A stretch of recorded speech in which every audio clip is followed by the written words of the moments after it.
This is Smallzy Surgery. Come on, man. LL Cool J with the triumphant comeback. Legendary, the iconic one himself. Give it up for LL Cool J. Don't call it a comeback. I'm gonna knock you out. Something like a phenomenon. Something like a phenomenon. Old school, new school, need to learn no. I burn, baby, burn like disco Inferno. Pride is what you had, baby girl. I'm what you have. LL Cool J, What's up? the Smokey. icon, the man. man. How you doing? I don't know. I'm without words sitting opposite you. Thank Nice you to for the meet you. time, man. I Happy to be appreciate here. it. Happy to be here. Congratulations on everything. Thank you. New album out. Yeah. VMAs this week. Yes. I'm in town for the VMAs. Yeah. I'm glad we got to catch up. But you are like a bit of an award show professional, in the sense that not only do you perform at them, but you also have hosted a few in your time. Quite a few. Yeah. I hosted the Grammys for 5 years in a row. Yeah. And then I co-produced like maybe 10 different Grammy specials, and I've done the American Music. Like You've quite done a them few. all. You've Yeah. done them all. And you know, first of all, I do it mostly because I love music, so it's primarily music, award shows. But that was just me as I was, during the course of the 11 years, just wanting to be close to the music, wanting to be closer to my peers, and as I prepared to make re-entry, so to speak, Absolutely. into the game, I was like, I just had to be a part of it somehow. You know what I'm saying? Yeah. So that was my way of just being close to it. When you were there hosting, did you sort of feel a little bit like, no, I want to be in there, like I'm in there, Absolutely. but like I want to be at the one at the table waiting for their name to be called out. Without a doubt. There's no question about it. There's absolutely no doubt about that. I can't wait to do it. You cannot wait to do it. So you are doing the VMAs. Yeah. Is it all hush hush, top secret? What can you tell me? Well, I'm performing, but I can't say what or who's going to be involved, but I am performing. And the VMAs are going to be a lot of fun, just as a show in general. Absolutely. Because the new album is out and it is stacked with collaborations. It is. Like really cool collaborations. Everybody from Nas to Q-Tip produced the whole thing, to Eminem to Busta Rhymes to Saweetie to. I mean, it's a. But the thing is, they're not there just because of who they are. They're there because sonically it made sense for the actual songs and the actual music. So Snoop Dogg is on there, and like different people, but they're on there in a way that makes sense for the song, and the song called for that artist. Yeah. So I didn't just randomly pick whoever. It'd be very easy just to like line up some big names that don't really work in an uninspired way. Yeah. And that kind of... It wouldn't be the first time someone, not you, well, you know people what? have done that. I've kind of been guilty of doing some work that isn't always as inspired as it should be, and because of that, you may have relationships and you bring people in, but you don't always use them to the best or maximize the opportunity to work with these great artists. So I've done that. I've made that mistake in the past. So I definitely didn't want to do that on this record. I wanted to make sure that if I want to bring people in, they gotta, it has to make sense for the song. Yeah. That's why, even though you could rattle off all these names, like even Sona Jobetta, from West Africa, the masterful kora player, like different people I brought in, they all make sense on the songs themselves. Yeah. Now you are New York local. Whereabouts? Long Island? Is that where you're from? No, I'm from New York. Okay. I was born in Long Island. I was raised in Queens. Okay. Spent some time in Long Island as well. Sure. Raised in Queens, and then some time in Harlem. That's okay. Yeah. For a white boy from Australia, I'm on the other side of the world. Yeah. Give me the New York experience. Tell me something I should do. Like somewhere I should avoid. I don't know. Well, go where the love is, man. Don't, like I told this guy the other day, man. Don't come in here and culturally quarantine yourself, man. Go where the love is, B. I'm not telling you to like seek out Michael Myers or something. Yeah. You know what I mean? I'm not telling you. Find Michael Myers. I want to hang out with him. I'm not telling you to do that. No. But yeah, go have some fun. But I hear like there's a cool pizza spot called, I think it's Lucaria in Brooklyn. I think I heard that's unbelievable. Brooklyn, apparently, according to my Instagram, and that's where I get all my news from, Brooklyn is a real vibe these days. There used to be a period of time where not so much a vibe. Now it's where you need to be. It's where all the cool kids are at. Well, I wouldn't go that far. Okay, not that far. Let's not get carried away. But nah, Brooklyn is cool. Brooklyn is fun. It's good vibes. Man. Okay, all right, okay. So check out Brooklyn. I'll do that while I'm here. Pizza spot. How do you still live in New York? I still have a house in New York. Okay. Still got a spot in New York. I got a spot in LA as well. Because I was going to say, you feel like as I've watched you mature over the years, LA feels like more of a vibe for you. No. No. No. I've been in LA, and I got love for LA. I have no problem with LA. I love it. I have a house there, spot to rest my head and all that. Yep. I'm a New Yorker. Okay. It is a different vibration, right?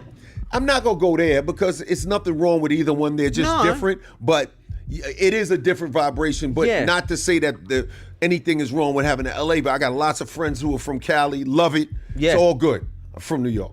Yeah, it's what it is. Yeah, there is. What I mean, there ain't no questions about that. You know what I mean? There ain't no like, I'm keeping my toe on the West Coast water and all that.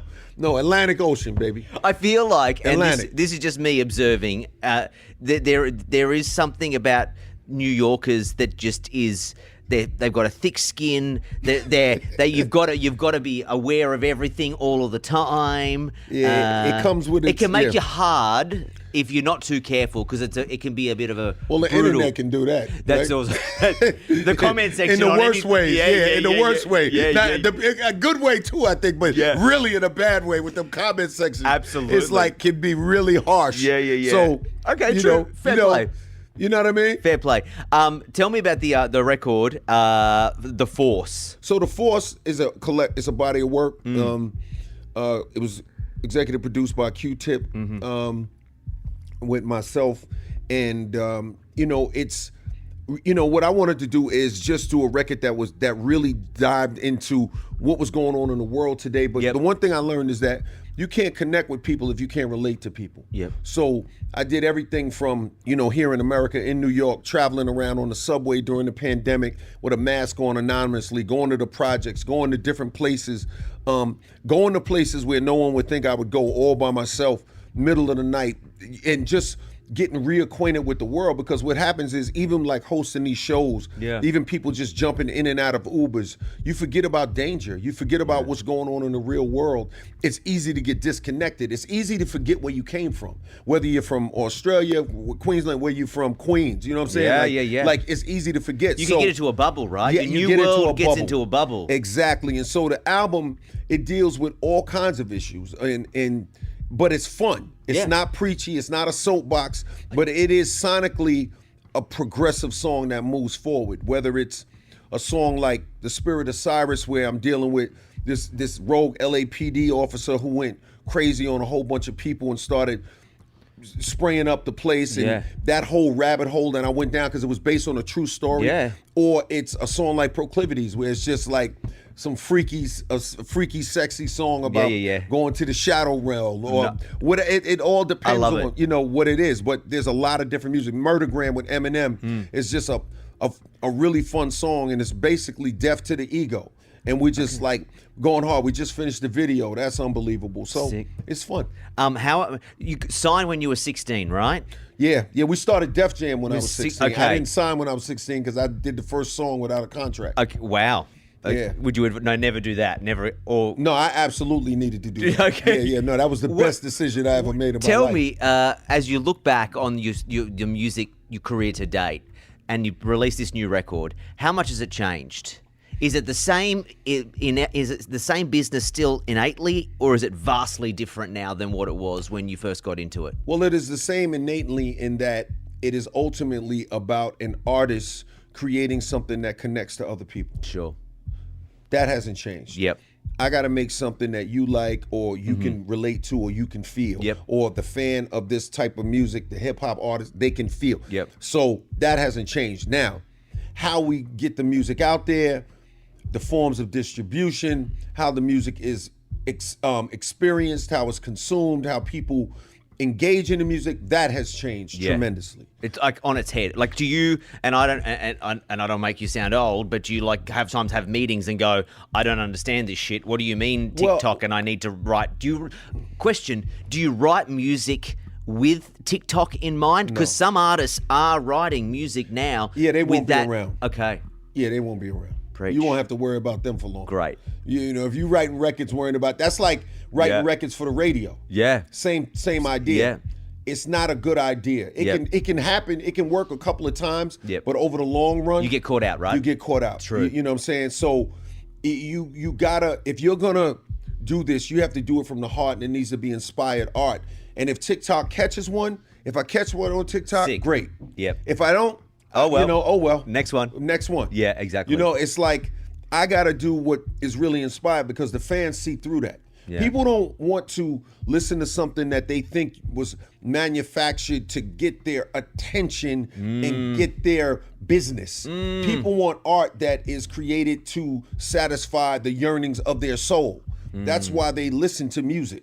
I like People that. listen to music because they love the music, Yeah. not because you made a song that has a funny moment that you. Or we're going to have a cute little dance that goes on TikTok. Yeah. If you come up, like I do have a song that has a dance on it, right? Yeah. But the dance, the reason I made Basquiat Energy, which is that song, is because I was watching the movie Downtown 81, and the artist Jean-Michel Basquiat did this funny dance, Yeah. and me and Q-Tip were laughing at that funny dance, and we made a song based around that, Yep. which is about that world and around that time, and we put a dance. That's different from let's do a TikTok dance. It Yeah. just really, No, I hear ya. It really makes a big difference. It's You know so what I mean? refreshing to hear that. Yeah. Last question for you, because you're a man and it's album week and you've got lots of places to be, so I appreciate your time. You are a unit. Your fitness is incredible to observe. And how do you still stay in shape? Dude. Like, are you still shredded? Are you? Oh, yeah, I'm in good shape. I bet you. No, I'm not yeah. asking. I don't doubt. Yeah. It was more Yeah. for you to tell me how shredded you are. That question. Well, I mean, I'm not as lean as I possibly could be at this moment, but I'm definitely Because fit. it's not fun being no, that I'm lean. fit. No, yeah, I'm, no, I'm, no. I'm definitely yeah, fit. no.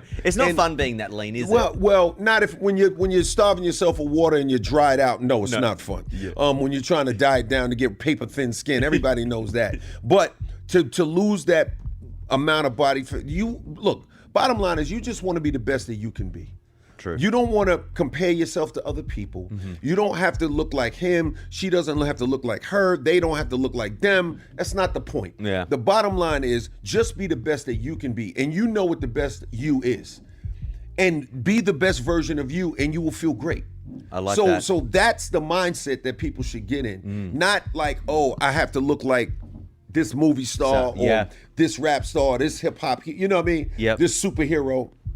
Yeah, I like Because- that. That's because- good. That is good advice Yeah. because I think, and if you don't lie to yourself, if you're on your way to being the best version of yourself, and if you're true, you know when you step out of line. But if you can lie to yourself and go, oh, excuses, but if you're Right. really dialing it down, But the best version of you. Yeah. The best version, because first of all, everybody doesn't like the same thing. Like, Yeah.